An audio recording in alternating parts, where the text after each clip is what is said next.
ರಾಜ್ಯ ಸರ್ಕಾರಗಳ ಜನವಿರೋಧಿ ನೀತಿಗಳ ವಿರುದ್ಧ ಫ್ರೀಡಂ ಪಾರ್ಕ್ನಲ್ಲಿ ಸಿಪಿಐಎಂ ಬೃಹತ್ ಪ್ರತಿಭಟನೆ. ಗುಡಿಬಂಡೆಯಲ್ಲಿ ಪತ್ರಿಕಾಗೋಷ್ಠಿ. ಗುಡಿಬಂಡೆ ಪಟ್ಟಣದ ಸಿಪಿಐಎಂ ಪಕ್ಷದ ಕಚೇರಿಯಲ್ಲಿ ಇಂದು ನಡೆದ ಪತ್ರಿಕಾಗೋಷ್ಠಿಯಲ್ಲಿ ಕೇಂದ್ರ ಹಾಗೂ ರಾಜ್ಯ ಸರ್ಕಾರಗಳು ಅನುಸರಿಸುತ್ತಿರುವ ಆರ್ಥಿಕ ಮತ್ತು ಜನವಿರೋಧಿ ನೀತಿಗಳ ವಿರುದ್ಧ ಬೆಂಗಳೂರಿನ ಫ್ರೀಡಂ ಪಾರ್ಕ್ನಲ್ಲಿ ಭಾರೀ ಪ್ರತಿಭಟನೆ ಹಮ್ಮಿಕೊಳ್ಳಲಾಗುತ್ತಿದೆ ಎಂದು ಸಿಪಿಐಎಂ ಪಕ್ಷ ಆಗ್ರಹಿಸಿದೆ.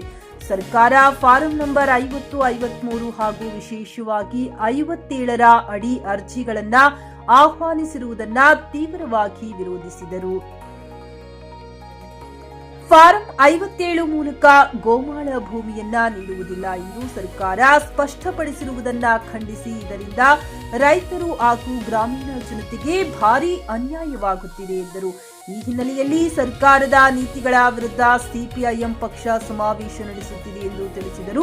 ಇನ್ನು ರಾಜ್ಯದಲ್ಲಿ ಸಾವಿರಾರು ಸರ್ಕಾರಿ ಹುದ್ದೆಗಳು ಖಾಲಿ ಇದ್ದು ಅವುಗಳನ್ನು ತಕ್ಷಣ ಭರ್ತಿ ಮಾಡಬೇಕು, ನಿರುದ್ಯೋಗಿ ಯುವಕರಿಗೆ ಉದ್ಯೋಗ ಕಲ್ಪಿಸಬೇಕೆಂದು ಒತ್ತಾಯಿಸಿದರು.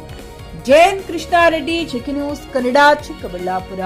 ನಮ್ಮ ಜಿಲ್ಲೆಗೆ ಶಾಶ್ವತವಾದ ಒಂದು ನೀರಾವರಿ ವ್ಯವಸ್ಥೆ ಬೇಕು ಅಂತ ನಾವು ಹೋರಾಟ ಮಾಡ್ಕೊಂಡು ಬಂದಿದ್ವಿ.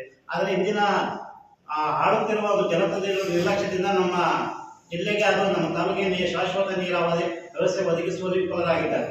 ಅದೇ ರೀತಿಯಾಗಿ ರೈತರಿಗೆ DAP ಆಗಿರೋದು ಕಳೆದ ವರ್ಷ ಹೋಲಿಕೆ ಮಾಡಿಕೊಂಡ್ರೆ 1100-1200 ರೂಪಾಯಿ, ಈಗ 1800-1900 ರೂಪಾಯಿ ಆಗಿಬಿಟ್ಟಿದೆ. DAP ಆಗಿರೋದು, ಪೊಟಾಶ್ ಆಗಿರ್ಬೋದು, 20 ಆಗಿರ್ಬೋದು. ಏನ್ GST ನಾವು ಇಡೀ ದೇಶದಲ್ಲಿ ಕರ್ನಾಟಕ ರಾಜ್ಯದಿಂದ ಅತಿ ಹೆಚ್ಚು ನಾವು GST ಅನ್ನು ಕೊಡ್ತೀವಿ. ಆದ್ರೆ ನಮ್ಮ ಪಾಲು ಏನ್ ಕೊಡ್ಬೇಕಾಗಿತ್ತು ಆ ಪಾಲನ್ನು ಕೊಡಕ್ಕೆ ಅವರು ಆಗ್ತಾ ಇಲ್ಲ. ಅವ್ರದೇ ಸರ್ಕಾರ ಇತ್ತು ಹೋದ 3 ವರ್ಷಗಳ ಹಿಂದೆ, ಬಿಜೆಪಿ ಸರ್ಕಾರನೇ ಇತ್ತು. ಅವ್ರ ಸರ್ಕಾರ ಇದ್ದ ಕೂಡ ನಮ್ಮ ಕರ್ನಾಟಕ ಪಾಲು ಅವ್ರು ಕೊಡಕ್ಕೆ ಆಗಲಿಲ್ಲ. ಈಗ ಅವರು ಹೆಚ್ಚಾಗಿ ಉತ್ತರ ಪ್ರದೇಶ ಇರ್ಬೋದು, ರಾಜಸ್ಥಾನ ಇರ್ಬೋದು, ಮತ್ತೆ ಏನು ಗುಜರಾತ್, ಅತಿ ಹೆಚ್ಚಾಗಿ ಗುಜರಾತ್ ಕಡೆ ಅವರು ಒಲವು ತೋರ್ತು ಅವರಿಗೆ ಹೆಚ್ಚಿನ ಅನುದಾನವನ್ನು ಕೊಡ್ತಾರೆ. ಈಗ ಬಿಹಾರ ಮತ್ತು ಆಂಧ್ರ ಪ್ರದೇಶಕ್ಕೆ ಅವರು ಹೆಚ್ಚಿನ ಅನುದಾನವನ್ನು ಕೊಡ್ತಾ ಇದ್ದಾರೆ. ಅದನ್ನು ನಾವು ವಿರೋಧ ಮಾಡ್ತೇವೆ. ಏನು ಕೇಂದ್ರ ಮತ್ತು ರಾಜ್ಯ ಸರ್ಕಾರದ ಏನು ಅವರು ಪ್ರಜಾಪ್ರಭುತ್ವದ ವ್ಯವಸ್ಥೆ ಏನಿದೆ ಅದರ ಪ್ರಕಾರ ಅವರು ಕಾನೂನುಬದ್ಧವಾಗಿ ಅವರು ಕೊಡತಕ್ಕ ಅನುದಾನ ಕೊಡಬೇಕು. ನಮ್ಮ ಕರ್ನಾಟಕ ಜನತೆ ಏನು ಪಾಪ ಮಾಡ್ತಾ ಇದ್ದಾರೆ ಅನ್ನೋದನ್ನ ನಾವು ಹೇಳಬೇಕಾಗುತ್ತೆ. ಇದರಿಂದ ನಾವು ಹೇಳ್ತಾ ಇರೋದು ಏನಂದ್ರೆ ನಮ್ಮ ಕರ್ನಾಟಕ ಪಾಲ್ಗೊಳ್ಬೇಕು, ನಮ್ಮ ಕರ್ನಾಟಕದ ಒಂದು ಆರ್ಥಿಕ ಪರಿಸ್ಥಿತಿಯನ್ನು ಸುಧಾರಣೆ ಮಾಡಬೇಕು ಅಂತ. ಹಾಗೆ ಮಾರ್ಕ್ಸ್ವಾದಿ ಕಮ್ಯುನಿಸ್ಟ್ ಪಕ್ಷದಿಂದ ನಡೆಸತಕ್ಕಂಥ ದೊಡ್ಡ ಮಟ್ಟದ ಒಂದು ಹೋರಾಟ. ಈ ರೀತಿಯಲ್ಲಿ ನಡೆಸ್ತಕ್ಕಂಥ ಸಂದರ್ಭದಲ್ಲಿ ಇವತ್ತು ಸರ್ಕಾರಗಳು 7,000 ಸರ್ಕಾರಿ ಶಾಲೆಗಳನ್ನ, ಕಾಲೇಜು ಶಾಲೆಗಳನ್ನ ಇವತ್ತು ಮುಚ್ಚತಕ್ಕಂಥದ್ದು ಕೈ ಹಾಕಿದ್ದಾರೆ. ಈಗಾಗಲೇ ಅದನ್ನು ಪ್ರಾರಂಭ ಮಾಡಿದ್ದಾರೆ. ಹಂಸಂದ್ರದಲ್ಲಿ ಈಗಾಗಲೇ ಶಾಲೆಗಳನ್ನು, ಪಂಚಾಯತಿಯಲ್ಲಿ ಒಂದಷ್ಟು ಶಾಲೆಗಳನ್ನು ಮುಚ್ಚಿದ್ದಾರೆ. ಅವ್ರು ಹೇಳೋದ್ರ ಪ್ರಕಾರ ಇರ್ತಕ್ಕಂಥದ್ದು ಒಂದು ಕಡೆ ಆಗಿದೆ.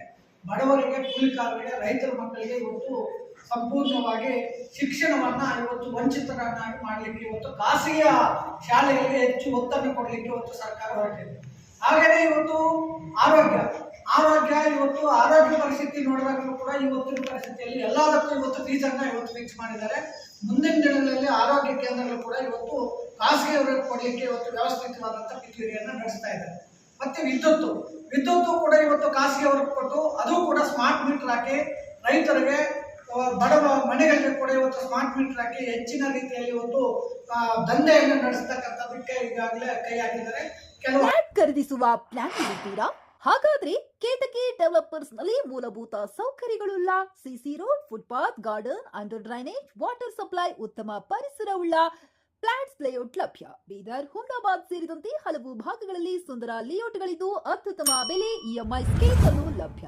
ಹಾಗಿದ್ರೆ ತಡೆಯಾಕೆ? ಹಿಂದೆ ಸಂಪರ್ಕಿಸಿ 7676474747.